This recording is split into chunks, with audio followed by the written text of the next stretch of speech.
evening, everybody. Thank you so much for coming out on President's Day to celebrate a publication of the Atlas Maneuver with Steve Berry. So Steve was just reminding us that he was here for his first book, The Amber Room.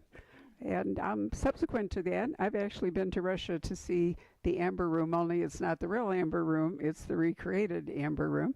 And who was it that just has done a book where chasing after the Amber Room? It'll come to me in a minute. Is part of the story. Was it? Yeah, they were going to raise it from the bottom of the ship that purportedly went down. There's some talk that it went down in the Baltic, but unfortunately that's not probably true.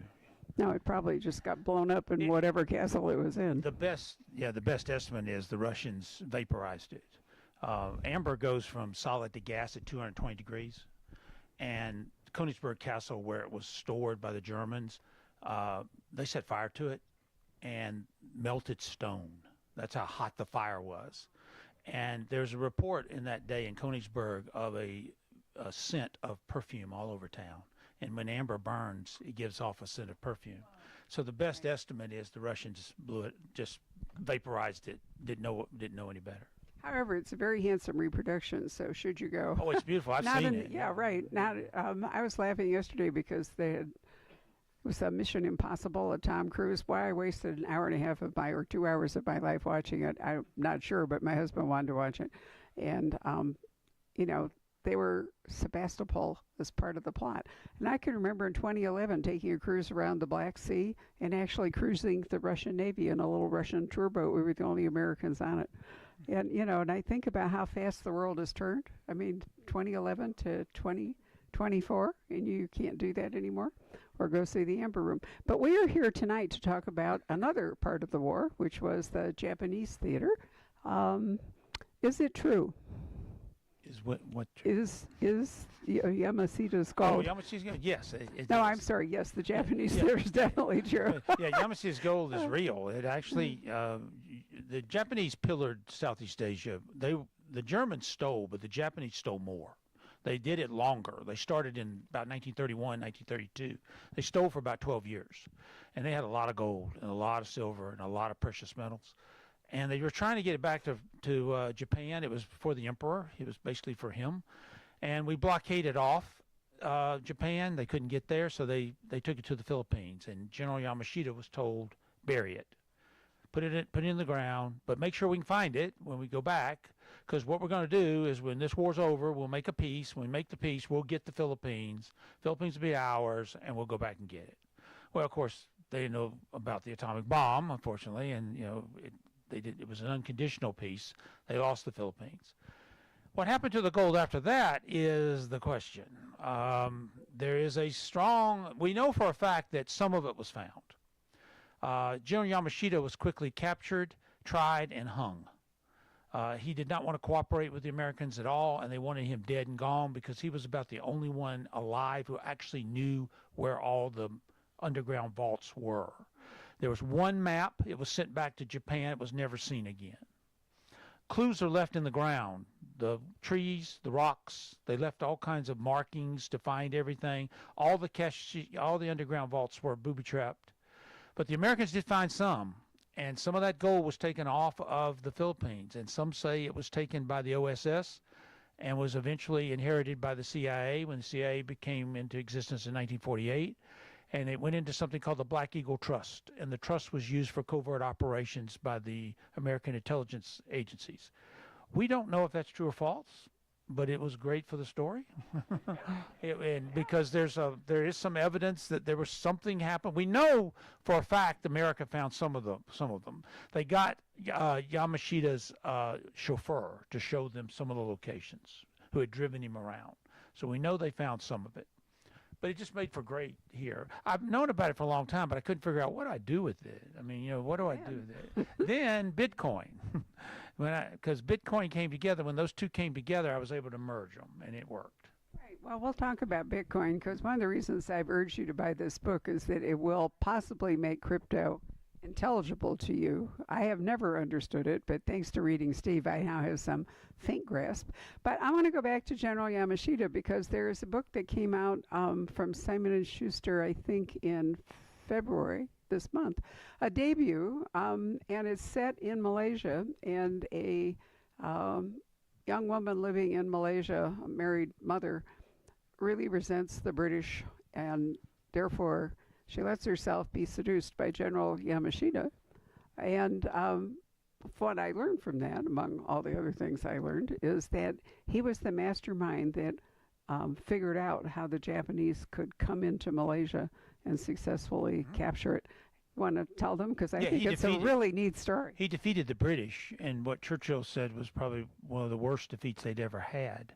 And he was pretty much a mastermind of that. He was very good at the warfare that he waged. And at the end of the war, the emperor, see, it was called Golden Lily, is what the project was called. The Japanese emperor created Golden Lily, and it was run by his brother, the Prince of Japan. And they needed someone they could trust, someone they could implicitly trust, who knew what they were doing. They knew the Philippines were in trouble. They needed someone who could hold the Philippines, so they sent Yamashita in there. But unfortunately, the war had already turned at that point. He couldn't pull it off. And MacArthur came in, and they just started sweeping. And they were backing him up further and further. And then finally, they got it all on the ground. And there's a prologue in the novel that, with what happened on the last day, with the last vault, when he basically killed all the engineers and everyone who had to do with it. And that's not me making that up. That's some who were there at the time told that to the OSS, that's exactly what happened. Well, I want to back it up to Malaysia, because Yamashita, thanks in theory to this, or in fiction to this young woman, I don't know how he knew it, discovered that all the British defenses were pointing seaward, because the British, it was all about the Navy and the ports. So the Japanese invaded Malaysia on bicycles. They came down from the north and caught the British completely unprepared, which I thought was absolutely fabulous. I mean, we know so much more, I think, about the European theater than we do about the Pacific theater. Yeah, Churchill was very ashamed. He called that the worst defeat in British history. Right. Well, but who knew that, bicycle riding Japanese warriors, presumably no longer in full samurai costume, but rather otherwise adorned. But I didn't realize till I read your book, because I read hers first, what happened to Yamashita, that he in fact moved on to the Philippines. And they caught him and hung him in 90 days. Supreme Court of the United States reviewed his case. 3 justices dissented, saying it was a farce. The whole trial was just basically, it was designed to kill him. That's what it was. And basically, now that we know what we know, it's what it was. They wanted him out of the way so that they could go in, get that wealth. They had no intentions of returning that wealth to anyone. You couldn't. Who would you give it to? You didn't know where it would go. It would have disrupted the price of gold horribly. And remember, at that time, currency was based on gold, and it really meant something. If you had a currency, you had to have the gold to back it up. If you didn't have the gold, the currency had no value. Flooding in all of that unaccounted for gold would have devalued currencies all across the globe. So they just made the decision, and it went all the way to Truman himself. We're going to keep it. We're going to keep it. No one really knows what happened to it. We really don't know. So if you're talking about serious money, what country would come to mind as the place where you might store some of it? Of course, Switzerland. So by happy chance, I was in Switzerland in December, in my favorite city in Switzerland called Basel, and my favorite hotel called the Three Kings. And I want to know, I assume, did you actually go to Basel? Because if you had, you would have had Cotton staying at the Three Kings. I did not get to go because COVID came. We were going, and COVID came and we couldn't go. But we're going to go. That is on our list. I want to go to Basel. I want to go to Strasbourg. I want to do that whole area. I want to do the French Alps. I've never actually done the French Alps. Beautiful. So that whole area in there. But that's one of the few places, or a few times I've had to ride it without going to a location. Well, we know that the Swiss banks are not, perhaps, probity is not perhaps one of their standards every time. And so what we have here is a rogue Swiss bank. But tell us about Cotton and how he got there. It's not only a rogue Swiss bank. It's something very interesting. It's the oldest bank in the world. It's what we're talking about. And it was called the Bank of St. George, and it was based in Genoa, Italy. It existed from 1450 to 1805 when Napoleon disbanded it. I just moved it.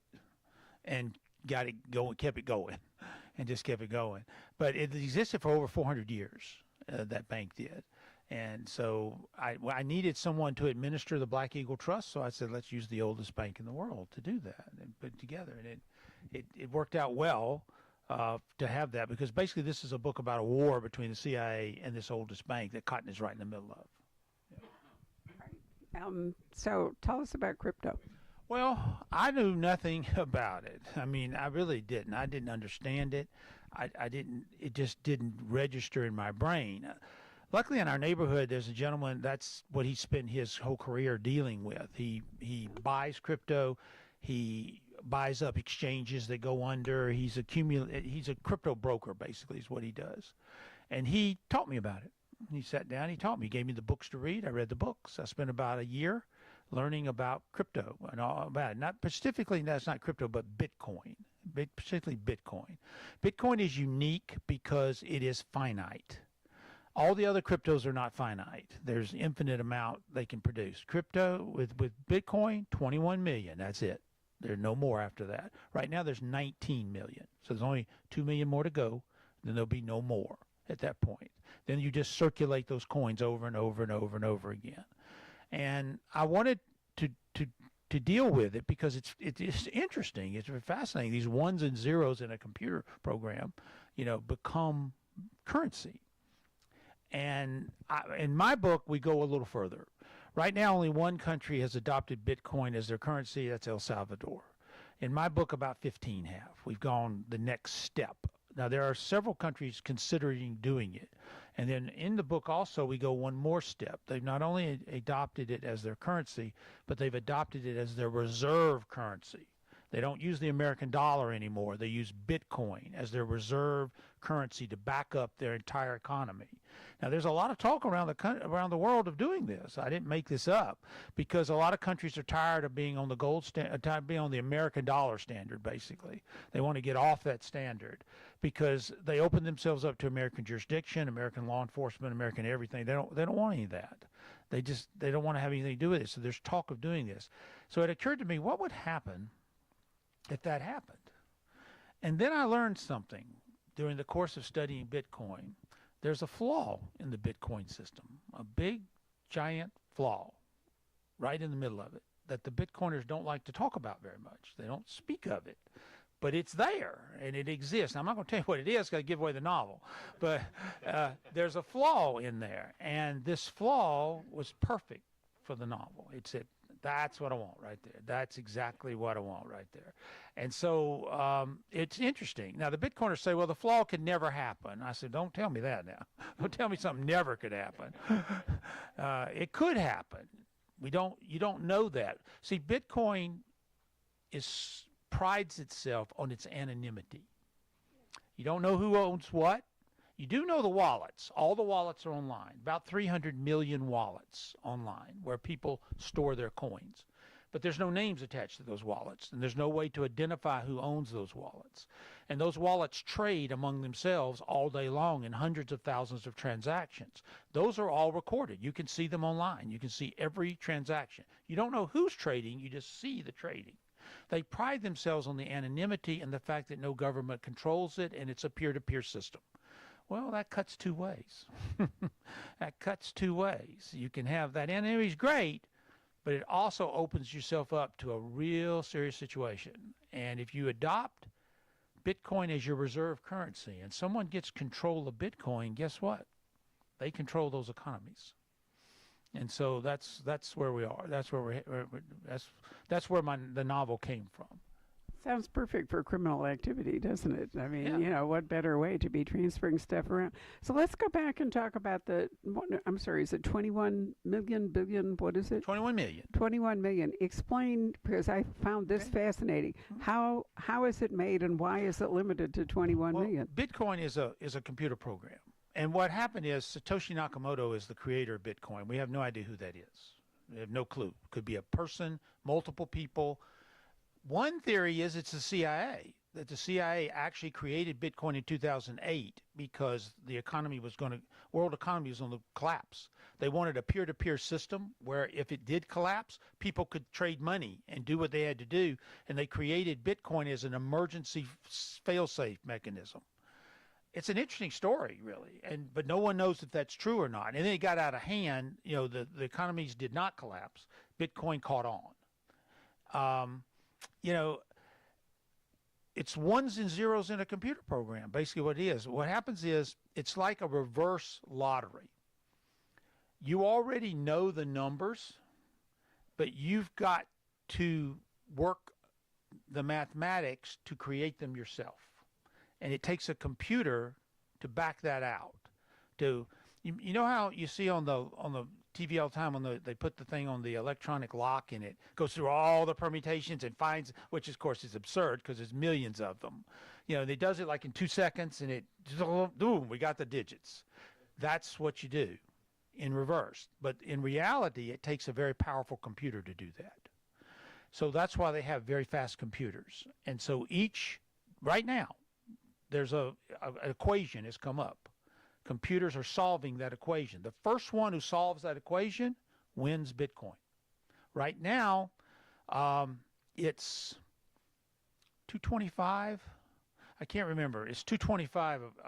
I think it is. I was getting ready to have another halving down to 120, maybe 250 right now. If you solve the equation, you get 250 Bitcoin. That goes into your wallet. You win. It's like you win a game. You won. And now in April, that will half down to 125. Every 4 years or so, it halves. And it's going to go down to where it's zero. It keeps going down. We're towards the end right now. This has been going on since 2009. They've been solving these equations. That's why Bitcoiners need very powerful computers. That's why they eat up a lot of resources to run these computers. So you solve the equation, you win the Bitcoin. Now, in the beginning, Bitcoins were worth only pennies. And you would get 10,000, 12,000, when they first started off, before it started halving down to where it is now. And if you accumulated those Bitcoins back then, those things are worth like, I don't know what the current price is what, 40,000, something like that? I don't know what it is right now. $40,000 is a Bitcoin. It'll go up when the halving happens. It always does when a halving occurs. It goes up. So you solve the equation, you win the Bitcoin. And then it starts again. If the equation gets solved too fast, the computer program makes it more difficult. So it makes it harder to solve. If it gets solved too slow, it loosens it up a little bit. The program wants you to solve it, but you have to do it. Well, it's just a computer program that comes in. It's amazing. But when you're done, when the computer solves the problem, you get the Bitcoin. But can't you transfer Bitcoins from one person Yes, to another? they go in your wallet, and now you can do whatever you want to with them. They're yours. Just like I gave you $125. I gave you $125, gave you 125 Bitcoin. You put them into your wallet, do whatever you want to with them. Well, the very first transaction is called Pizza Day, and the Bitcoiners worship that day. It happened in 2009.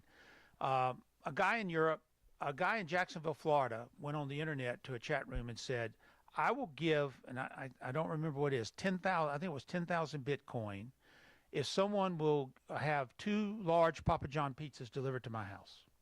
Now, at that time, Bitcoins were not worth very much. Worth like a penny, 2 pennies. They weren't worth anything. And someone took him up on that and called Papa John's in Jacksonville, Florida, bought the pizzas, had them delivered, and that guy transferred the 10,000 Bitcoin to the other fellow. That was the very first Bitcoin transaction ever done. Today, there are tens of thousands or hundreds of thousands of transactions done every day. People trade Bitcoin constantly, all day long. Okay, but the real question I have, which is hard for me to grasp, is why does it have to stop at 21 Because million? that gives it the value. It's finite. See, it's finite. If it's not, it'd be like our dollars. Our dollars are what's called fiat money. They're infinite. They don't have any value.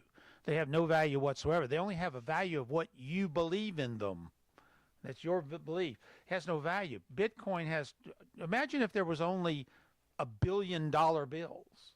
That's it. There's no more. and they just get moved around.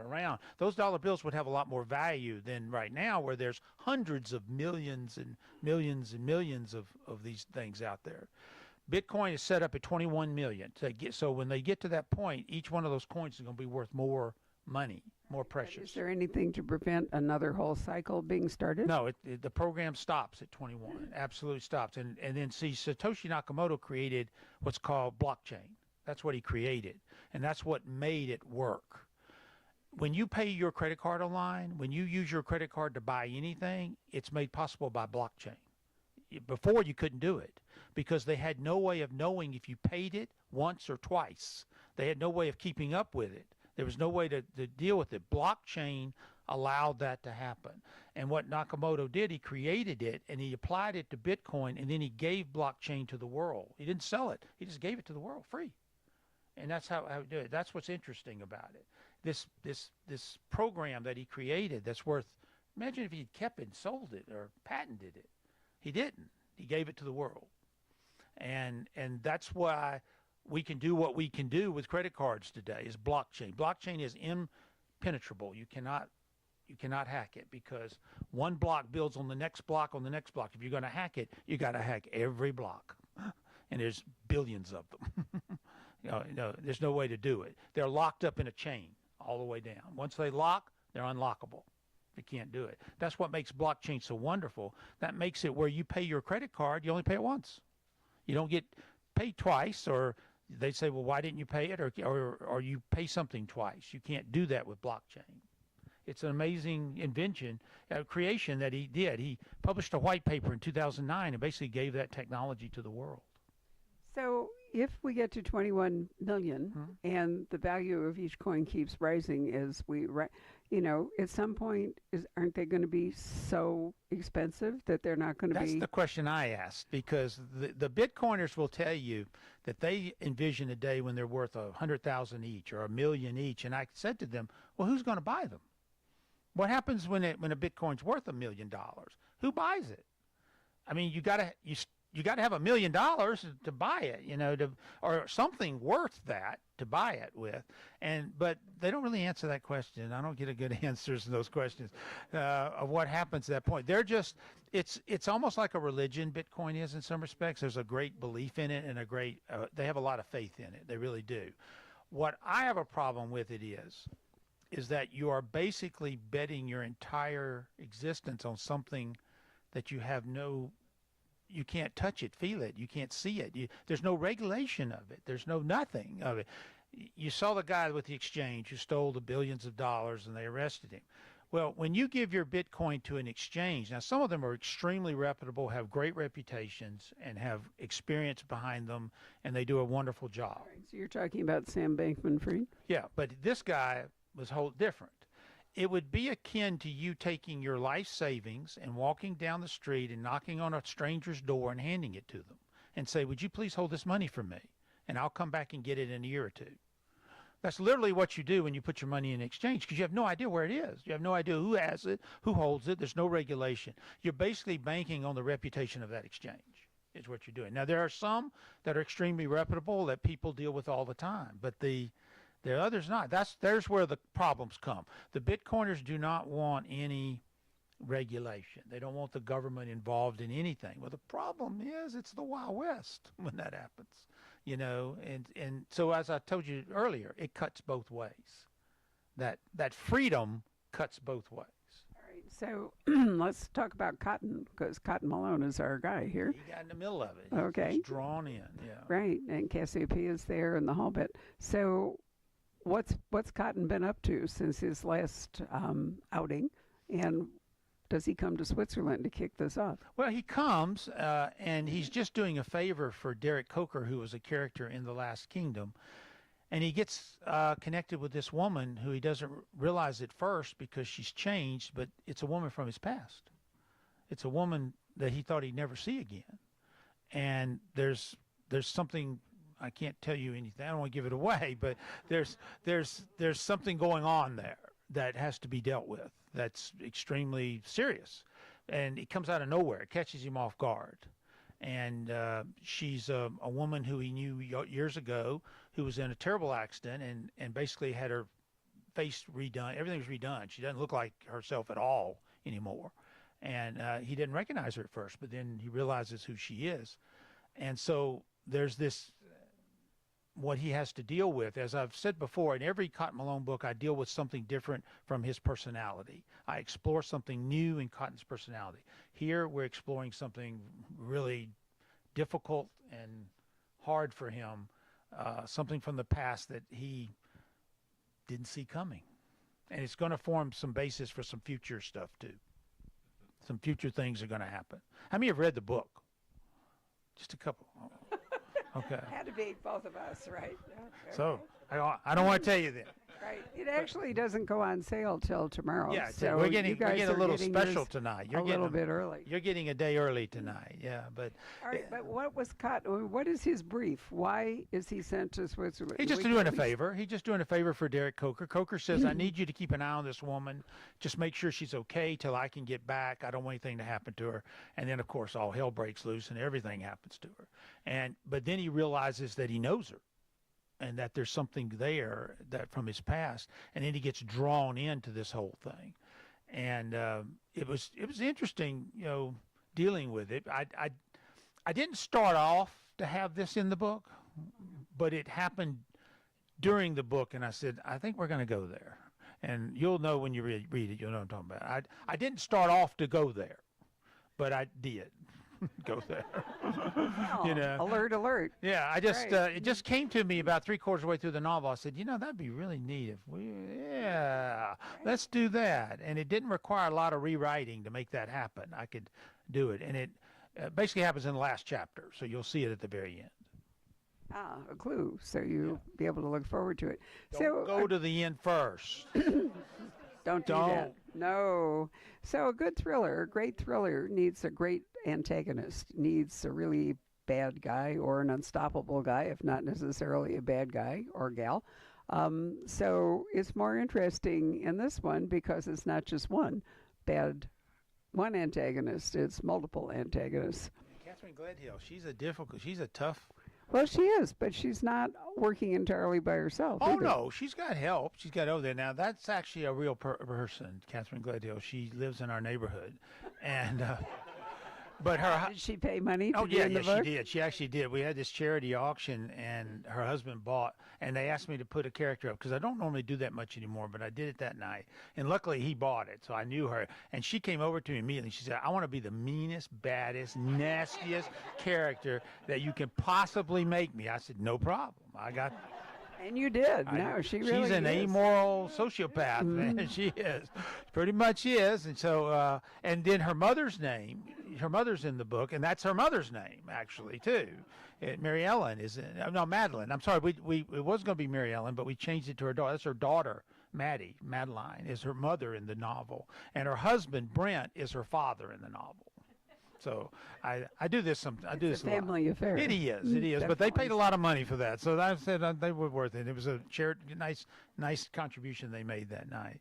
She's unquestionably a real hard-ass, but in a way, what she wants to do is we can't all discuss that either. I thought was really kind of interesting. Yeah, she starts off, she's just greedy. But then it gets worse.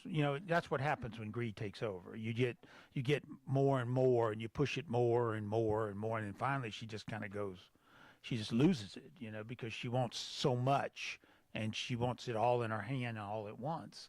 And she was a fun character. I had a lot of fun with her. And the lady from Cotton's past, her name is Kelly Austin, originally a book. She's one of our neighbors, but her original name was Susie Baldwin with a Y, and that's another one of our neighbors.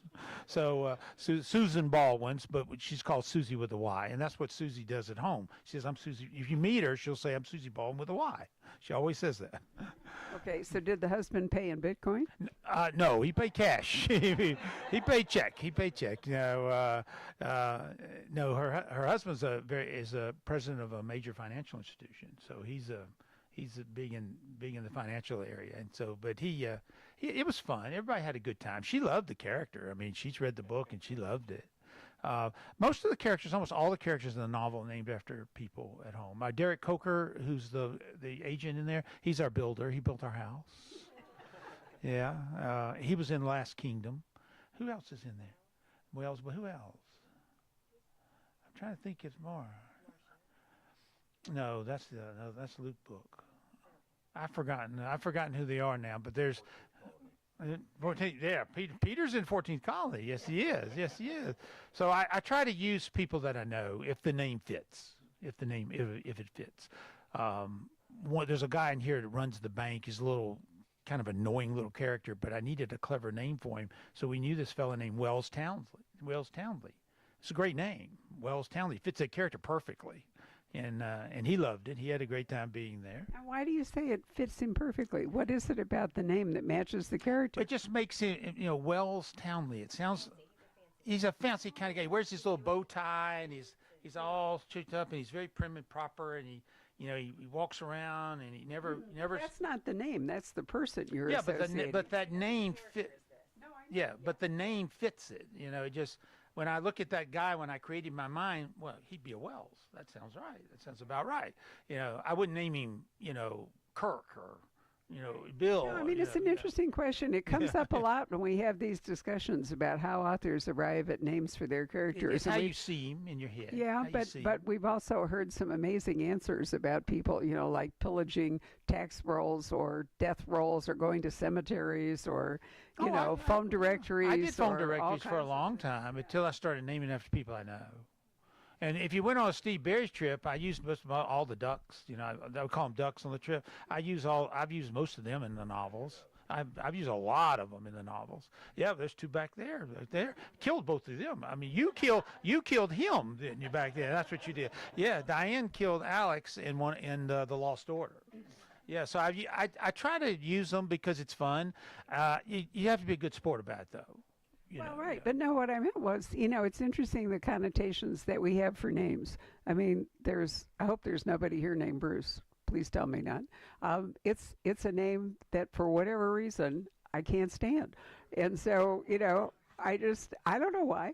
I mean, I don't recall even knowing a Bruce, but there's something about the name that just. I never had one like that where I just don't stand it. Well, but I think we all have, emotional connotations to names based upon our own experience. Yeah, I try to find them. Like I said, when I create the character, I got to find a name that fits it. Because sometimes I name it and I say, that's not right. But that's my point is, how do you determine? It's just how I feel it. It's just a feeling. It's just a feeling when I go, okay, that's the perfect name for her. That's a perfect name for her. And because sometimes I've named a character, written a book about 3/4 of the way through and go, no, it's not right. Something's not right here. And I go back and it's a feeling. It's just a feeling. Well, but here's an example. In your last book with King Ludwig of Bavaria, I've always thought Ludwig was a perfect name for that character. He was a real name and a real person. But if you think about him and what kind of a person he was and what happened to him, Ludwig was an ideal name. Perfect name for him. Yeah, because that's Louis basically in German. And he was a big fan of Louis XIV. He loved him.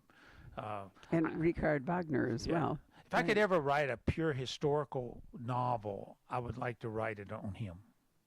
Because fascinating he character. Is a fascinating and guy. we don't know what really in the end happened to him. We don't know if he was a suicide. We don't know if somebody drowned him. No clue. He was about to bankrupt Bavaria. He was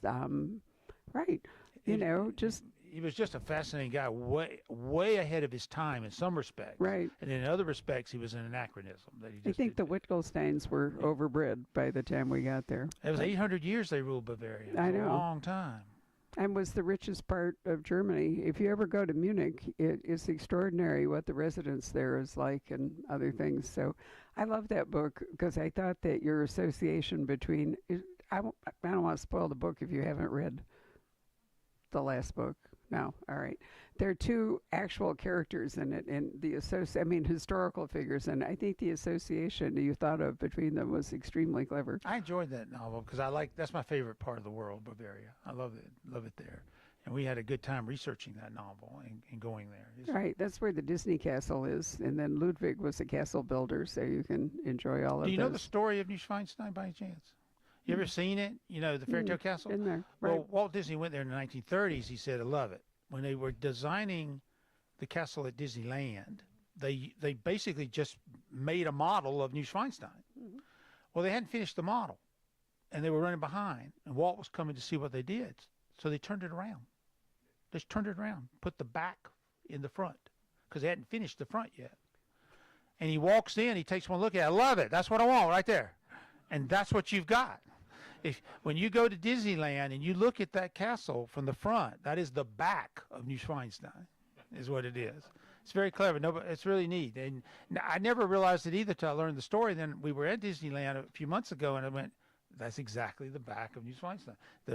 It's designed exactly like that. That's how it came about. Just they were in a hurry, and he came in, turned it around. That's how it became. It's a much better castle from the outside than the inside. Yeah, there's not much inside. It's not really much all that inside. impressive Yeah, inside. yeah. So let's talk about all the places you go, and because people are probably wondering why this is called the Atlas Maneuver, since we started out in Switzerland. But one of the things I've always thought was so much fun about your books is, the places we go. Isn't that Dr. Seuss, I think? So Steve is kind of an adult Dr. Seuss with, bad people in it. Well, this one finishes up in the Atlas Mountains of Morocco, and we were there. We went there. Anybody ever been? It's beautiful. It's a beautiful place. There's a hotel down there that Richard Branson has. He bought a palace basically in the mountains down there, and he made a hotel out of it, and it's there. And we went there and went into the Atlas Mountains, and I loved it. It was beautiful. So when I was thinking of the location for this book, I said, that's where we got to go. We got to put it in there. It fit perfectly what I wanted to do. Switzerland we've been to, but not to Basel. But where else do you go in the book? Luxembourg, which I did not get to go to either because of COVID. So I had to do Luxembourg and Switzerland without going there. But There's a very cool small castle in Luxembourg, which you can stay in. I'll have to send it to really? you. Okay. Yeah, no, it's we want to wonderful. go to Luxembourg. That's on our list of visiting and going to see, particularly the northern part up where Catherine Gledhill's estate is. That's supposed to be really beautiful, right up on the Belgian border, right up there. I'd like to see all of that. Luxembourg's a really tiny place, very tiny place, but a banking haven. But the climax of the novel, almost the last 40% of the novel takes place in Morocco in the Atlas Mountains. Wow, it's a really exciting book. Plus, you get to learn a lot. Those are my two goals for this year. We want to entertain you and give you, let you learn very cool things and avoid politics. Those are actually my three goals for this year. I stay out of there. There's no politics in this book. We're not doing it. No politics. No, we are not. Everybody needs a safe place, to Because my come and books have now are fun. basically international, so I don't really deal with American. I did 5 American books, but not anymore. Yeah, so all of mine take place. Got out just in time. That's yeah, for sure. I did 5 of those, and we did it on purpose because we wanted to increase our readership here, and it did great. But this one's international. Next year's will be international. Cotton is going off to Tuscany next year. I was going to ask you where you're going. He's heading to So do we have Tuscany. wine as an integral part of the plot? Not an integral plot, but it's there. It's present. What's the integral plot is the Palio. You ever been? The horse race, one of the greatest horse races in the world. It's the Kentucky Derby with no rules. No rules. You can do whatever you want, man. It's a free for all. So is Bitcoin going to carry over in the betting sphere? No. Cotton's going to run the Palio though. Yes. He's going to be in the Palio. I didn't think that was possible, but when we were there last summer, we watched the race. There was a 47-year-old jockey in the race. There was actually so you Do you have to qualify to be a jockey? you're You hired. just have to bring your own horse? You're hired by the Contrada. The Contrada hires Ah. you. The Contradas are the neighborhoods. There's 17, and I just created an 18th one for mine because I wanted my own Contrada to work with, because they take their Contradas very seriously. So I didn't want to disparage any one of them, and so the Contradas hire their own. They're usually Sardinians who they hire. They do not hire locals because they're too susceptible to bribery. Bribery is perfectly acceptable in the Palio. They bribe each other's riders. They make deals among themselves. They double cross. They lie.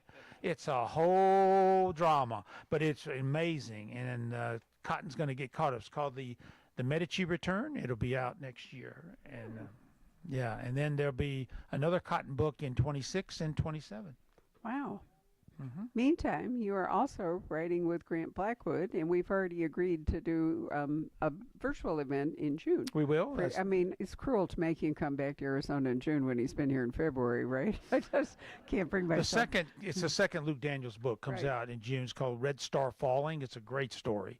Deals with Russia and something left over from the Cold War.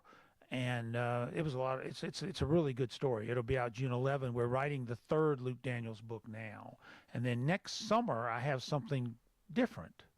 Not action, history, secrets, conspiracies. Just action, secrets, conspiracies. No history. It's a suspense thriller. I wrote it many, many years ago, and it never got published.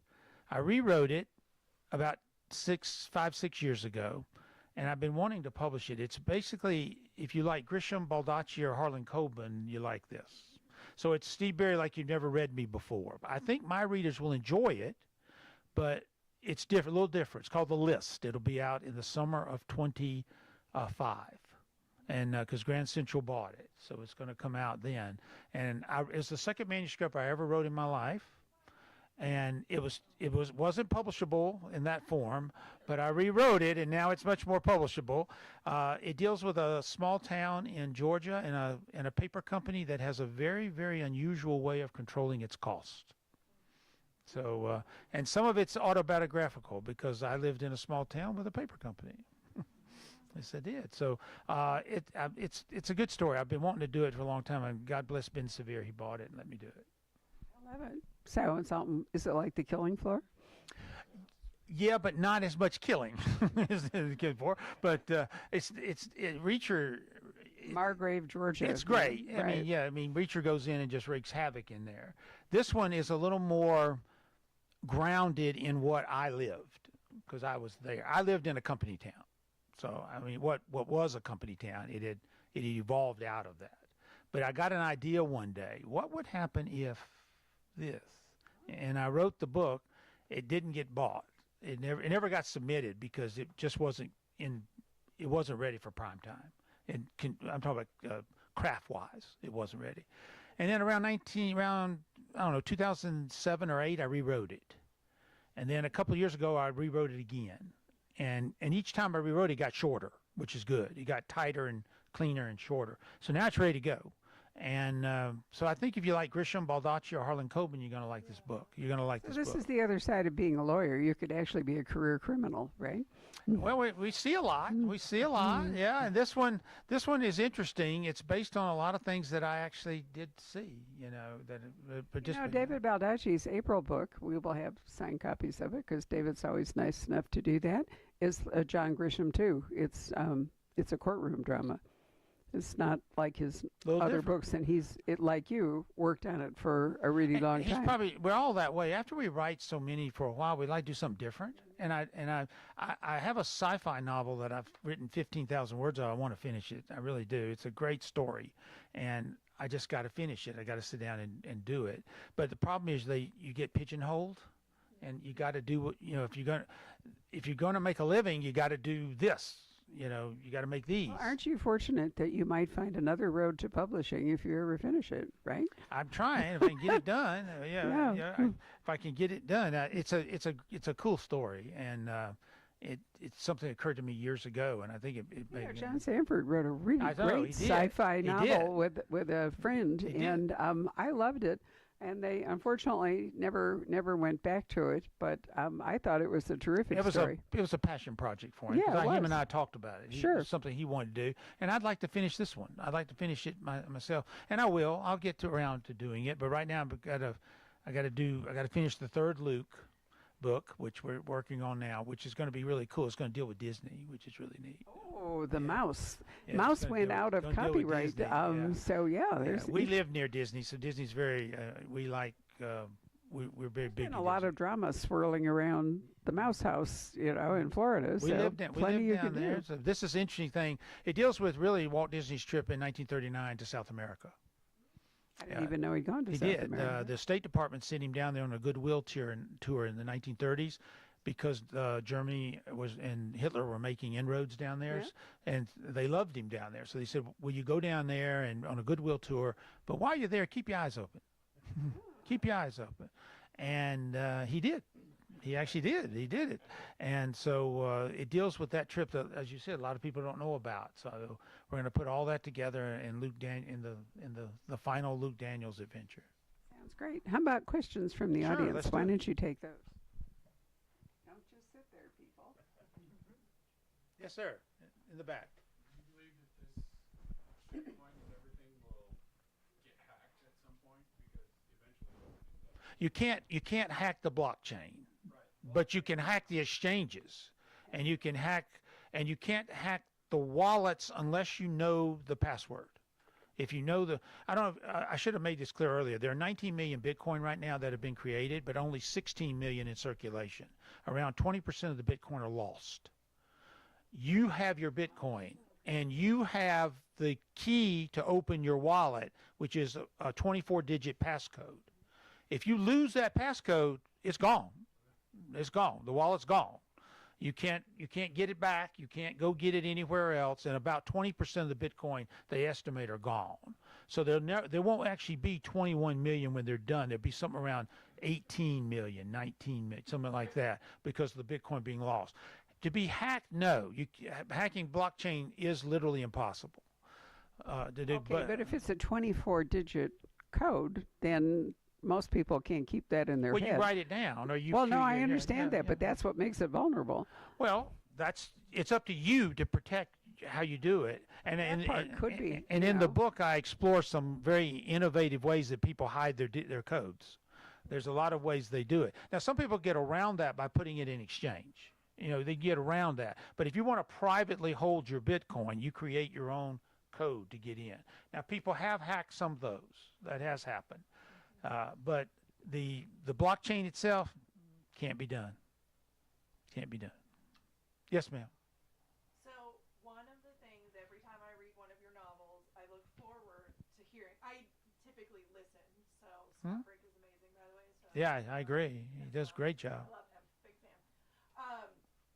But one of the things I always look forward to is whenever you somehow throw the word reconnoiter in your book. It's in every book. And it is one of my favorite things. Do you consciously do that, or is it just a word you like? It's a great word, of course. You're the first one that's ever noticed it. I didn't know that I did. I look forward to it every book. Do I do it in every book? Every book. Oh my God. That's a subconscious. That's like my friend Jim Rollins puts the word sluice in a book. Well, who uses the word sluice? How many times, But he does, and now he does it to irritate me. He puts it in there just to make sure it's in there. No, I have to look. I didn't realize that I did that. That's interesting. No, I'll keep doing it. That's Come on, it's the other way around. You'll be sure to use I just it. must have done that completely subconsciously because I did not have no idea. And it doesn't get used We can ignore enough. it. That's why I feel like it. But sluice we noticed in his books quite a bit. Yes. Well, since you mentioned James Rollins, any thought of co-authoring with him? Be nice, wouldn't it? But we're still at different houses. He's still with Harper, and I'm still where I am. So Well, he's not. He's actually with Harper and with Tor. well, he has the tour for the fantasy books. Yep. But the thrillers are with Harper, and he just signed up for 2 more with them.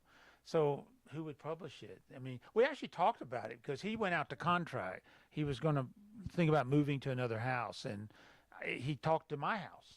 And that was some of the talk. If he came, would we do it? It'd be kind of fun to do it. It's not like what Patterson's doing. He's writing the next Michael Crichton book, and they're teaming up. It's a interesting little gimmick that helps sell books, and that's what you need today. So Jim Rollins, he'll be here April 22nd with Doug Preston and August 6th to launch his new Sigma Force book. I'm the only person probably in this room who can tell you what day of the week August 6th is. Oh. More questions? Patrick, are there any questions from the virtual audience? Patrick often emerges from his lair, wherever he is. Are you there? He's there. I love it. From around the corner, we hear him. Well, in the meantime, while he's thinking about it, They're there having you a nice are. conversation online, socializing. People are tuning in from all over the world. Yes, let me see if I can come up with some questions. Okay. But talk amongst yourselves. Talk to yourselves. There you go. Yes, sir. How do you feel about any other cryptocurrencies, or did you do any research? I didn't really study those, to be honest with you. I studied Bitcoin because that's the number one. It's there's Bitcoin and then there's everything else way at the side. Well, they are because first off they're infinite. They're not finite. So, and that's what the problem is with the money in your wallet right now. It's infinite, and every time they print more money, your money becomes worth less. Every single time more money is printed. You saw the other day one of the I think the congressman from New York, she suggested, why don't we just print $3.4 trillion and pay off the debt, which is actually a clever idea. Just print the money, pay off the debt. The problem is it would make the money in your wallet worth absolutely nothing because you'd have because all that money would be paid off, go back to the banks as interest. They would have that money which would go into circulation and your money would become literally worthless. That's the problem with some of the other cryptocurrencies. Bitcoin gets around that by being finite. When you say cryptocurrency, define that a little There's all better. kinds of different ones. They have different. They go by similar things. You create them online in some mechanism and create it. They all have. There's maybe hundreds of cryptocurrencies, but Bitcoin is the one with the most reputation, the most history behind it, the most everything associated with it, and the most value because of its being finite. Weren't there Bitcoin ATMs, as it were? There are. In certain places. They have yeah. started. They have started showing up. Yes. Yes. Okay, Christine would like to know, she goes, tell us a little bit more about the fantasy sci-fi book plot. Oh, gosh, I can't do that. She would. I don't want to give it away. I want anybody to steal it. But it deals with a subject that fascinates me. And that's the plot. I love it. No, I can say that one thing. It deals with mermaids, Ooh. which fascinate me. The whole concept fascinates me.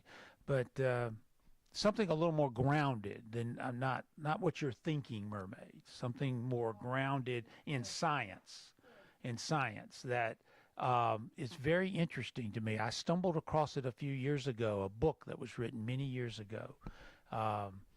And I said that would make a great story. I mean, if I could put it together. I don't want to say it 'cause someone will go steal it and write it before I get a chance to write it. But it deals with mermaids, but not like you think. Okay. Not like you think. Did you have a question, sir? I was just wondering, does Elizabeth let you dabble in Bitcoin? Well, I knew we were going to get this answered on the tour, so we have to say that we did have to get a little, so that I could honestly answer truthfully that yes. But it's not really my thing, to be honest with you. It's not my thing. It's interesting, it's fascinating, but it's not my thing. You know, I own a Bitcoin and I have absolutely no idea what it's about or what to do with it. So you just hold it for a just while. keep it, right? And at some point, the value will go. Sell it. Because you can sell them really easily. There are hundreds of thousands of transactions every day of people trading Bitcoin all day long. Let's see. Are there only going to be 3 Luke Daniels books? Right now, that's all. Right now, I think so. But I'm not going to say never, but that's what we are right now. And this third one will come in 2026. Really broad question, but what do you think is your favorite Cotton Malone adventure? Ooh, gosh. He's asked me that question. What's my favorite Cotton Malone adventure? See, I love all my children. I really do love them all. I mean, that would really be impossible for me to say because each one, I really loved it when I wrote it because I immersed myself in it for 18 months. It was part of it. I really enjoyed it. I have I will say this, none of them I regret. None of them I feel are subpar or not as good as the other. I think they're all equally good with each other. They're all different.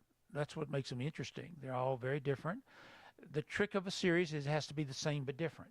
Every book has to be the same but different. They're the same because the characters are the same, and there they are, but they're different because different history, different bad guys, different motivations, all those kinds of things. Different locations. Different locations, always. I don't repeat any of that. So I really love them all. If you ask me what's my best book, I would say here, the one I just finished. Yeah. If you ask me next year, I'm going to give you a different answer. Any writer who doesn't say their latest work is their best work is a problem because you better be getting a little better every time. You never get great at it. You just get a little bit better at it as you go along. The key to your books is the history. History. That's surrounded around. The history's there, and the niche I've carved for myself is the history is 90% reality. I keep it as 90% as close as I can. Trip it up 10%. Tell you that in the writer's note in the back where I trip it up. But I keep it as close to reality, and that's what makes these books so challenging to write, because I have to weave all that together. Like, how do I make Yamashita's gold connect with Bitcoin? Well, I finally figured out a way. How do you make that work? Where it makes sense. And not only does it make sense, there's actually facts that back that up, to connect it up. Now, there's a little tripping up in there, and I told you what that was at the end of how I had to make that final little connection. But that's Are what you anticipating starting some sort of pirate adventure in the Philippines when people read this book and head out there to see if they can people dig have it been up? looking for that gold for years. There was a show on the History Channel, I don't know if you remember, Lost Gold from the World War II.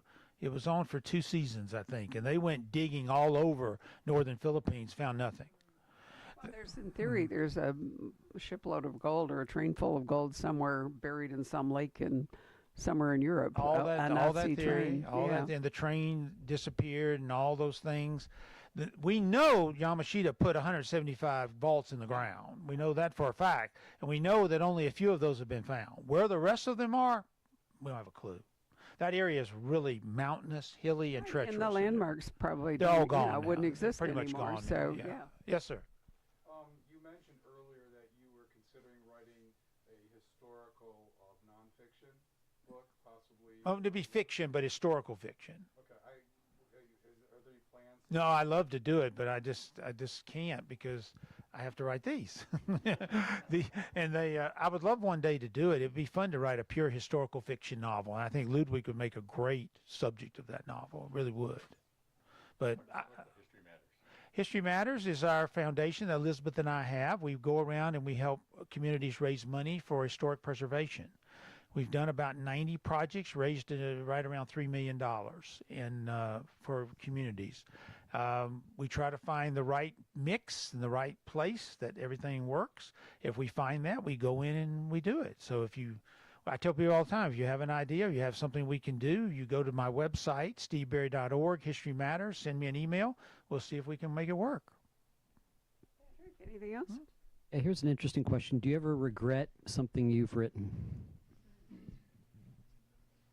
I don't think so. I've never regretted anything. No, I don't think anything that I've written I regret. No, I really don't. I'm very careful with selecting what I do and how I do it. I read the novel about 60 times before it's published to go through it over and over. I don't have anything. If I did, I'd take it out. But I can't think of anything. I say, boy, I wish I had not done that. How do you deal with your character aging? Is it in real time? He doesn't age. Or He you does just not keep him age. No, frozen no. in amber? No, none of the characters have aged in about 12 years. I stopped about 10, 12 years ago, and Clive taught me that.